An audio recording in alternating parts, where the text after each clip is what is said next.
Ahoj! Asi se vidíme, nebo spíše nevidíme u dalšího videa.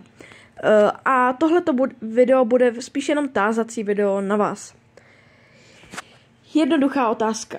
Všichni, co na tento kanál koukají, teda doufám, asi ví, že natáčím o vlastně našem statku a o našich zvířatech. Ale v poslední době mě chytla vlastně myšlenka psychologie. Baví mě psychologie člověka, emoční reakce a psychologické poruchy.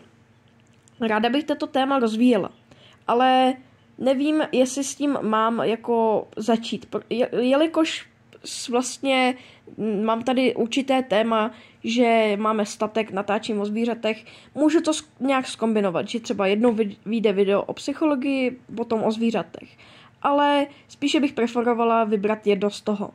Tak mi teď můžete vlastně napsat do komentářů, já je zkusím nějak zapnout, vlastně jestli bude pro vás lepší téma psychologie nebo vlastně našeho statku. Děkuji za odpovědi.